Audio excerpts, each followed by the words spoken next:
있도록 주님 인도하여 주시옵소서. 예수님의 이름으로 기도드립니다. 아멘. 자, 오늘 말씀을 통해서는 저희가 예수님에 대해서 좀 더 강조를 하겠습니다. 복음의 핵심은 예수 그리스도이십니다. 복음의 핵심은 예수님께서 그 보혈의 피를 우리를 위해서 흘리셨다는 것입니다. 그리고 그 보혈의 피가 우리의 모든 죄를 씻어 버려 주셨다는 것입니다. 그리고 이렇게 죽으신 예수님을 하나님께서 다시 살려내셨다는 것입니다. 그리고 다시 살려내신 예수님을 우리의 주인으로 삼으시고 우리의 모든 길을 인도하신다는 것입니다. 그리고 여기에 우리에게 사명을 주셨습니다. 그렇다면 그 예수님의 본을 받아서 우리도 다른 사람들을 구원하는 일에 우리의 삶을 드려야 된다는 것입니다. 그게 풀타임으로 주님의 일을 하는 목회자이건 아니면 성도이건 간에 그 다음 내용은 우리 예수님께서 우리에게 맡기신 사명을 지키는 것입니다. 너희는 가서 모든 민족으로 제자를 삼아 아버지와 아들과 성령의 이름으로 침례를 주고 내가 너에게 분부한 모든 것을 가르쳐 지키게 하라 라는 말씀이 우리 삶 가운데 분명한 흔들리지 않는 사명이 되어야 됩니다. 그래서 복음을 전해야 되는 것이구나. 그리고 복음을 전하기 위한 가장 효과적인 방법으로 내가 먼저 제자가 되고 제자를 삼고 그를 통해 그 사람들이 구원을 받게 하는 것이구나 하는 것을 저희가 사명으로 인식을 해야 됩니다. 이것이 예루살렘과 온 유대와 사마리아와 땅끝까지 나가야 되는 것처럼 내 가족이 먼저야. 내 가족이 먼저 구원을 받도록 내가 목숨을 걸고 기도를 해야 됩니다. 그리고 내 주변 점차 이렇게 확장이 돼 나가면서 주님의 일을 해야 됩니다. 이렇게 할 때 나에게 무슨 유익이 있는가? 그 내용까지 오늘 말씀을 통해서 한번 보겠습니다. 우리가 디모데후서 2장 말씀에 들어가면서 이제 예수님께서 우리에게 말씀하신 것처럼 주의 일을 하라고 말씀하셨는데 사도 바울은 이것을 좀 더 구체적으로 얘기하고 있습니다. 그게 뭐예요?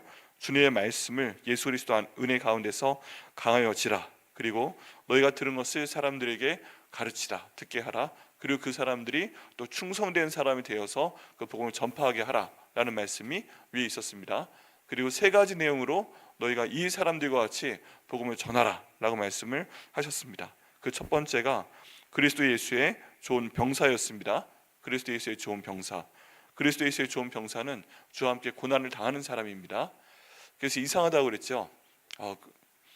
병사가 됐으면 나가서 싸우러 갈 줄 알았더니 고난을 받으라고 합니다. 네, 예수님을 믿고 병사로 헌신하는 사람에게는 고난이 있을 수밖에 없습니다. 왜 그래요? 우리는 사람들로 하여금 예수 믿고 구원을 받게 하고 사탄은 사람들로 하여금 예수 믿지 못하게 하고 이 사람들을 지옥으로 보내는 게 목적이기 때문에 영혼을 두고서 일전을 벌이는 것입니다. 그러니까 괴롭힐 수밖에 없죠. 고난을 받을 수밖에 없습니다. 그런 상황 가운데서 우리가 믿고 나가야 될 것은 역시 예수 그리스도. 우리가 왜 고난을 받아야 됩니까? 예수 그리스도라고 지금 성경은 답변하고 있습니다. 또 경계하는 자가 법대로 경계를 해야만 승리의 관을 얻는다라고 말씀하고 있습니다. 이 법은 무슨 법이에요? 바로 하나님 말씀의 법입니다. 다른 사람들이 말하는 거 듣지 마세요.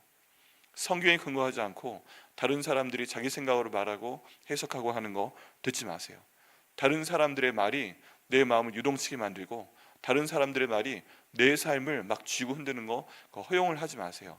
하나님께서 우리에게 하나님의 법, 성경 말씀을 주시고 이 말씀이 나를 붙잡아주고 있다면 흔들릴 이유가 전혀 없습니다. 왜 하나님 말씀이 우리 가운데 있는데 다른 사람의 말 때문에 흔들립니까? 다른 사람의 말이 나를 변화시키는 게 아니라 하나님 말씀이 나를 변화시킵니다. 그렇기 때문에 경계하는 자는 내 마음대로 하는 것도 아니고 다른 사람의 말대로 하는 것이 아니고 하나님의 법대로 할 때 우리 하나님께서 우리에게 승리의 멸관을 주실 것을 믿습니다. 또 우리가 왜 이렇게 해야 됩니까? 그 답은 바로 예수 그리스도. 그리고 세 번째 또 말씀하는 내용이 누구예요? 수고하는 농부처럼 너희가 이 일을 감당하라. 수고하는 농부가 곡식을 먼저 받는 것이 마땅하다라고 말씀하고 있습니다. 우리가 이렇게 수고하면 그 다음에 우리한테 뭐가 있어요? 일만 시켜요 하나님이? 그게 아닙니다. 수고하는 농부, 그냥 농부가 아닙니다.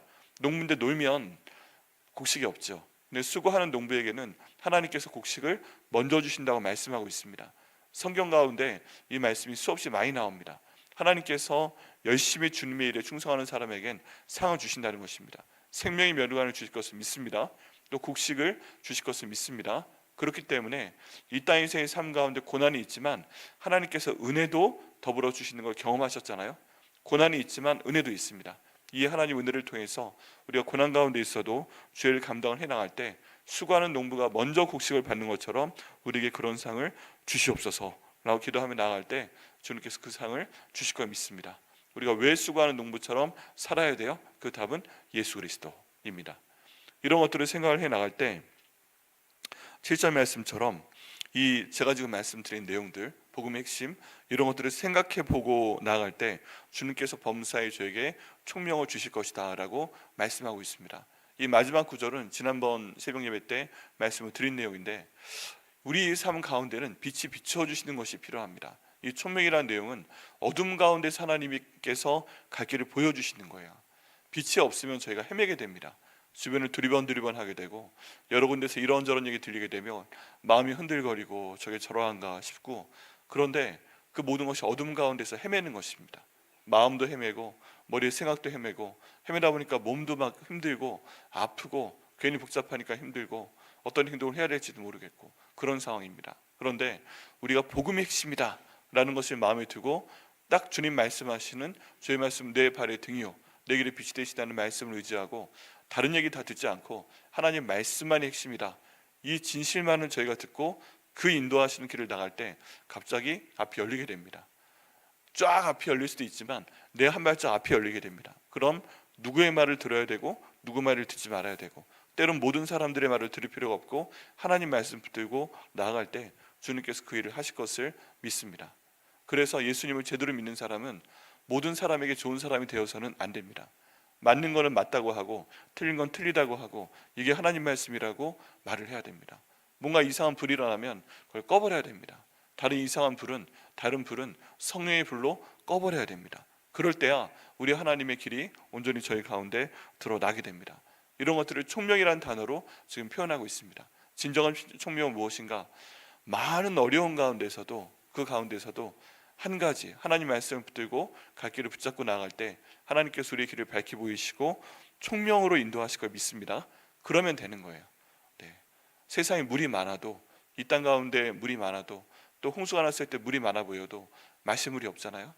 말씀물이 없는데 그때 내가 붙잡을 물은 무엇인가? 오직 하나님 말씀으로부터 나오는 물이다 라고 갔을 때 하나님께서 우리 마음의 중심을 아시고 내가 설령 잘못된 선택을 하는 것이라 할지라도 하나님을 믿고 의지하는 것이기 때문에, 우리 예수님 붙잡고 나가는 것이기 때문에 우리들 온전한 길로 인도하실 걸 믿습니다.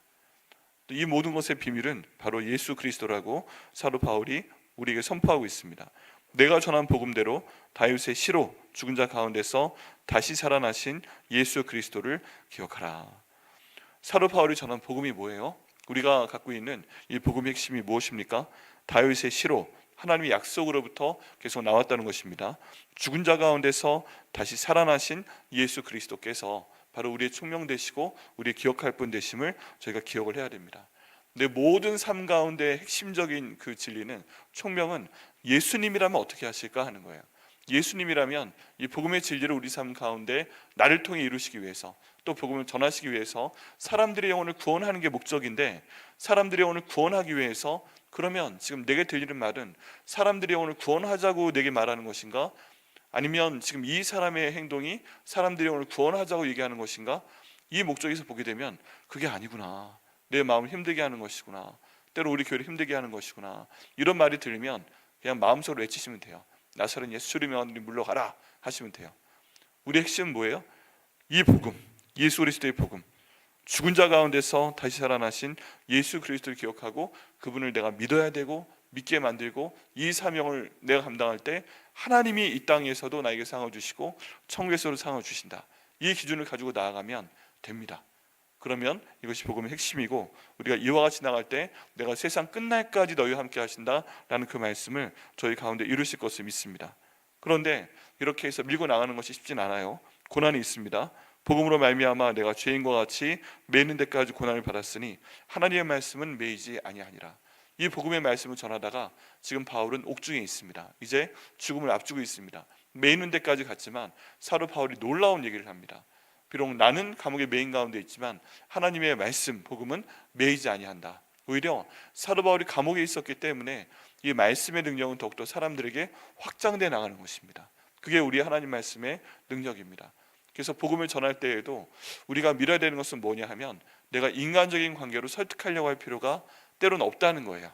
네, 그것도 필요하고 관계도 필요하고 그렇지만 정말 중요한 것은 하나님 말씀이 살아 일하시는 말씀 그 자체이기 때문에 내가 말씀을 전하고 말씀을 계속 들려주고 계속 그 말씀으로 기도하면 결국 그 말씀 자체가 일하신다는 것입니다. 왜냐하면 하나님이 예수님 우리 가운데 보내실 때 요한복음 1장 말씀에 보면 말씀이 육신이 되어 우리 가운데 거하셨다라고 말씀하고 있잖아요.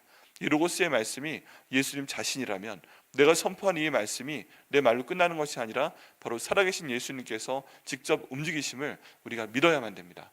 그럼 이 말씀이 누군가의 귀에 들어가면 이 말씀이 그 귀를 울리게 하고 심장으로 들어가고 온몸으로 퍼지게 해서 지금 당장은 몰라도 그 말씀의 능력이 우리 삶 가운데 나타나게 되는 것입니다.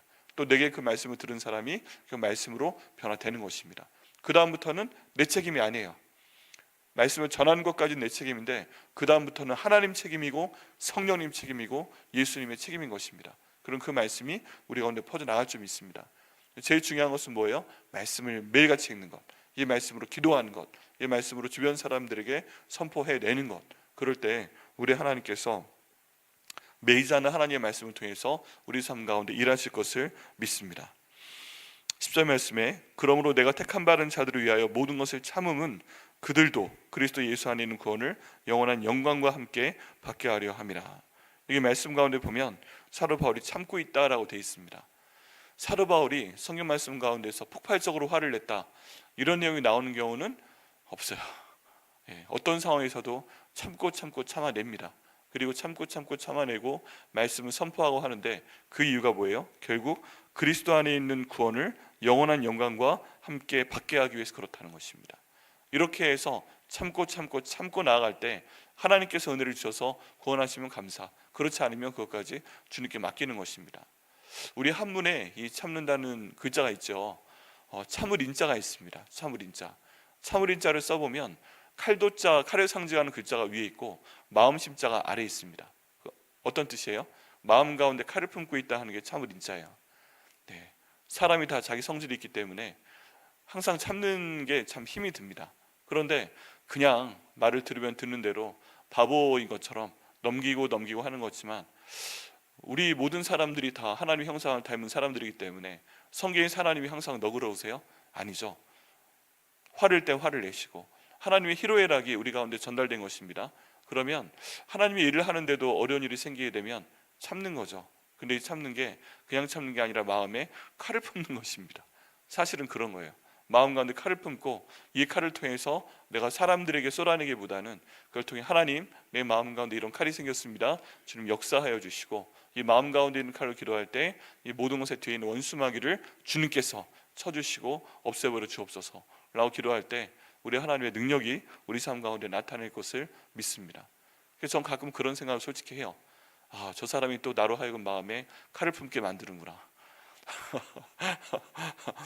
그냥 온유함으로 그냥 가는 것이 아니라 어떤 얘기가 들려오거나 또 그러면 복음의 진리 가운데 서야지, 말씀 가운데 굳이 반응하지 말아야지. 그런데 마음에 칼이 생기는 걸 느낍니다. 그리고 말로 먹고 사는 목사이기 때문에 말로 사람 괴롭히는 것도 마음 먹으면 잘합니다. 그런데 이 칼을 내가 밖으로 보이지는 말자라고 주님께 맡겨 올려드리는 것이죠. 그리고 이게 성령의 검이 되게 해서 성령 하나님께서 말씀의 검으로 사용하여 주시고 마음 가운데 있는 칼은 그리스도의 보혈의 능력으로 작아지게 하여 주옵소서. 이러고 가는 것이죠. 주님 안에서 예수 믿는 사람들, 예수님과 함께 고난을 받은 군사가 된 사람들, 말씀의 법대로 살아가는 이런 경계하는 사람들, 또 수고하는 농부들, 이런 사람들은 어쩔 수 없이 참아야 되는 것이고 마음 가운데 참을 인자를 상징하는 칼이 생길 수 있습니다. 그런데 그것까지 부인할 수는 없죠. 내가 마음에 칼이 생겼구나, 이걸 부인할 수는 없죠. 그런데 내 마음의 주인이 내가 아니라 내 마음의 주인이면 그 칼 빼서 말로든 행동으로든 다 찔러 죽일 수 있죠.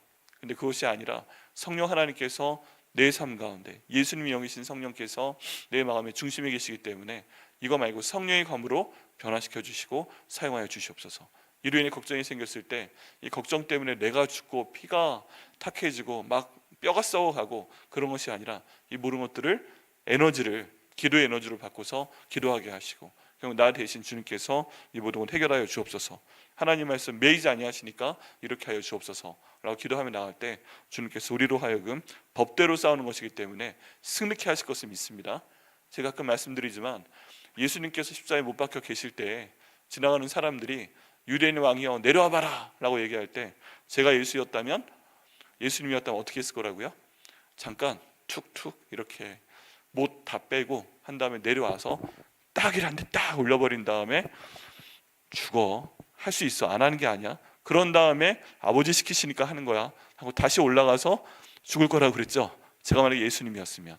근데 우리 예수님 정도 되시니까 이 죄를 저들에게 돌리지 마옵소서 하고 돌아가신 거죠. 네, 사람의 성격은요 가만히 있는 것 같아도 가만히 있는 게 아닙니다. 그런데 우리 예수님께서 그렇게 하셨으니까 고난을 받고 이렇게 나아갔을 때 우리 하나님 말씀이 매이지 아니하니까 주의 말씀대로 할 때 주께서 은혜를 주실 것이다 라고 지금 선포하고 있습니다. 그래서 이 다음에 보면 그 희망이 있습니다. 희망, 그게 뭐냐면 그리스도 예수 안에 있는 구원을 영원한 영광과 함께 받게 될 것이다 하는 것입니다. 이렇게 해서 주님의 일을 하면서 나아가는 이유는 뭐예요? 결국 그리스도 예수께서 영원한 영광을 받으실 때 이렇게 참는 사람들도 하나님께서 영원한 영광 가운데 거하게 할 것이라는 것을 믿기 때문에 그렇습니다. 여러분, 우리가 복음을 위해서 막 지금 내가 하지 않아야 될 일을 하는 것 같고 굳이 하지 않아도 되는 말을 해야 될 것 같고 굳이 사용하지 않아도 되는 물질을 막 써야 되는 것 같고 이런 것들에 대해서 가끔 좀 불편하십니까? 아니면 심지어 어떤 분들은 억울하십니까? 그럴 수 있어요. 그런데 바라보고 가는 이유가 있기 때문에 사도 바울도 이렇게 고난을 받으며 감옥에까지 있으면서 이런 편지를 쓰는 것이고 우리도 예수님 믿는 가운데 나 혼자 예수 믿는 것으로 끝나는 것이 아니라 기도하고 말씀 전하고 주의 복음을 위해서 노력하는 것입니다. 내 가족 가운데 예수 믿지 않는 사람을 위해서 기도하는 것이고 내 주변 사람을 위해 기도하는 것이고 또 우리 나라와 민족을 위해 기도하는 것이고 또 북한 땅에 있는 사람들을 위해 기도하는 것이고 또 이번 일 때문에 큰 고난을 당하고 있는 전쟁 가운데 있는 사람들, 자연재해 가운데 있는 사람들, 이런 사람들에서 기도하는 이유가 뭐예요? 나중에 다 이 모든 것이 하나님 앞에 기록되어 있을 거예요. 우리 주님 앞에 가면 예수님께서 최후 심판하실 때 생명책을 딱 꺼내 보이시고 내가 이런 기도했구나까지 다 적혀 있을 거예요. 그러면 이런 고난 가운데 함께 있기 때문에 너는 나와 함께 영광 가운데 참여하자라고 초청하시게 되고 그 영광 가운데 들어가게 하실 것을 믿습니다. 생각해보면 이 땅에서의 생활은 100년이라고 하면 더 살면 좋겠지만 천년왕국이 우리 가운데 주어져 있고 이 천년이라는 시간도 영원한 시간을 그냥 숫자로 표현한 것이라면 이 땅 가운데 100년 주님의 가운데서 죄를 하면서 고난받으면서 열심히 그냥 지내고 있으면 하나님께서 나중에 이 땅 가운데서도 복을 당연히 주시지만 천년의 왕국 가운데서 우리 영원한 영광 가운데 같이 있자 내 이름을 불러서 손잡아 끌고 계시고 너 100년 동안 수고 많았어. 100년은 다 아니더라도 너 그때 뒤에 후반부 30년 동안 수고 많았어. 이렇게 말씀하시면서 영광 받게 하시면 영광 가운데 함께 있게 하시면 그 얼마나 수지 맞는 겁니까? 네, 하나님께서 그런 영광을 우리 가운데 주실 것을 믿습니다. 11절 말씀부터 보면 미쁘다 이 말이여 우리가 주와 함께 죽었으면 또한 함께 살 것이다 라고 선포하고 있습니다. 우리에게 있는 그 마지막 목적지는 고난이 아니에요. 죽는 걸로 끝나는 게 아니에요. 마음 가운데 칼을 밟는 것으로 지나가게 하는 것이 아니에요. 주와 함께 죽는 순간도 있지만 우리 하나님은 예수님 살리신 것처럼 우리를 살려내실 것을 믿습니다. 가끔은 이상한 곳에서 터져요. 내가 이거 하는데 왜 갑자기 엉뚱하게 내 물질에 문제가 생기지? 내 그 애들한테 문제가 생기지? 왜 갑자기 일하는데 문제가 생기지? 이거 뭐지 싶을 때가 가끔 있어요. 근데 그럴 때도 와 내가 죽겠다 싶은데도 우리는 강력히 주님 붙잡고 기도해야 됩니다. 그러면 주님께 살려주시는 역사가 반드시 나타납니다. 왜냐하면 결국에는 모든 것들을 주관하시는 분이 바로 하나님 아버지이시기 때문에 그렇습니다. 그래서 반드시 살리실 것이다. 그리고 살리시는 것으로 끝나는 게 아니라 영광 가운데 천년 동안 인도하실 것이다. 이걸 바라보고 나갈 때 저희가 살아갈 수 있는 힘을 얻게 됩니다. 이거는 말씀 가운데서 나오는 믿음이시고 우리 가운데 주셔야 되는 하나님의 은혜입니다. 12절 말씀에 참으면 또한 왕노릇할 것이다. 우리가 주를 부인하면 주도 우리를 부인할 것이다. 여러분 이게요 딱 선택의 순간이 온다는 것입니다. 내가 주와 함께 참느냐 아니면 주를 부인하느냐. 주를 부인할 때 그냥 내가 예수 안 믿어 라고 얘기하는 게 아니라 난 예수 믿는데 내 마음의 생각과 말과 행동이 주의 복음을 부인하는 거예요. 주의 복음을. 하나님의 교회가 안정되는 걸 부인하는 거예요. 하나님의 교회가 주의 일을 감당할 수 있는 그 모든 것을 말로 분열시키는 거예요. 이랬을 때 마음대로 하면 너무 좋겠지만 우리가 선택을 해야 됩니다. 주의 일이 있을 때 주의 일을 위하여서 내가 참는 것이냐, 아니면 주님의 일이 있는데 내 마음대로 복음을 부인하는 그런 선택을 해서 생각과 말과 행동을 할 것이냐. 그럴 때 우리가 그런 선택을 하게 될 때 결과도 달라집니다. 주와 함께 죽으면, 주와 함께 참으면 함께 왕노릇할 것이고, 주를 부인하면 주도 우리를 부인하실 것이다. 여기 부인은요, 내가 하는 행동입니다. 내가 하는 행동이에요. 결국 사탄이 아무리 나를 힘들게 하고 사탄이 아무리 나를 유혹하고 이거 다 소용없어요. 결국 여기서 보면 내가 주님을 부인하게 되는 거예요. 사탄이 나를 유혹해도 마지막 순간까지 우리가 해야 될 것은 주를 믿고 나가는 것인데, 우리가 주를 부인하게 되면 결국 주도 우리를 부인하실 것이다 라고 말씀하고 있습니다. 이거는 그냥 성경의 원리입니다. 그래서 이 말씀이 너무너무 중요합니다. 우리 12절 말씀 같이 읽어보시겠어요? 12절 말씀 같이 읽겠습니다. 시작. 참으면 또한 함께 왕노릇할 것이요 우리가 주를 부인하면 주도 우리를 부인하실 것이라. 아멘. 자, 그래서 이 말씀대로 주님, 저희가 주의를 할 때 주와 같이 참는 사람 되게 하셔서 지금 이 땅에서도 그렇지만 훗날 예수님과 함께 왕노릇하는 저희가 될 수 있도록 인도하여 주시옵소서. 하나님, 저희가 주를 부인하는 일이 없어서 주도 저희를 부인하는 일이 없도록 인도하여 주시옵소서. 기도하시고 응답 받으시고 이 말씀의 열매를 크게 맺으시는 저와 여러분 되시기를 예수님의 이름으로 축원합니다. 좋은 쪽으로 맺으셔야 됩니다. 마지막 말씀입니다. 우리는 미쁨이 없을지라도 주는 항상 미쁘시니 자기를 부인하실 수 없으리라 라는 말씀이 나오게 됩니다. 여기 미쁘다 라는 표현은 무엇이냐면, 원문에 보면 믿음이 있는 것을 말합니다. 믿음이 있는 것. 우리는 믿음이 없을지라도 주는 항상 믿음 가운데 신실하게 우리의 모든 것들을 붙이시니 자기를 부인할 수 없으시다. 하나님의 은혜 가운데서 저희는 항상 믿음의 길 가운데 가야만 됩니다. 여러분, 이게 참 쉽지 않지만 위에 말씀하고 있는 모든 내용들이 지금 이 문단이 다 연결됩니다. 하나님 말씀에 비추어 예수 그리스도의 죽음, 예수 그리스도의 부활, 예수 그리스도의 우리의 주인 되심, 이 주인 되심을 우리가 믿고 그분을 전해야 되는 것이고, 우리가 병사처럼 그리고 경계하는 자처럼 수고하는 농부처럼 고난을 참아가며 주의 말씀에 합당한 생각과 말과 행동을 하며 일할 때 결국 우리 주님께서 우리를 영광 가운데서 왕노릇하게 할 것이고, 이것을 부인하면 주도를 부인하실 것이다. 잘하면 상 주고 못하면 벌 준다 라고 분명히 말씀하고 있습니다. 오늘 말씀을 통해 들으시고 오늘 말씀을 통해서 주님께서 우리의 기도를 인도하시길 원합니다. 주님, 인도하여 주셔서 제가 주님 원하시는 방향으로 나가는 사람 될 수 있도록 인도하시고, 복음 중심으로 살아 주님 주신 총명으로 생각과 말과 행동을 하고 주님 나라 가운데서 왕노릇할 수 있는 제가 될 수 있도록 인도하여 주시옵소서. 또 그럴 수 있는 우리 가족 되게 하여 주옵소서. 우리 백향목교회로 주님 사용하여 주시옵소서 라고 기도하시고 응답 받으시는 저 여러분 되시기를 예수님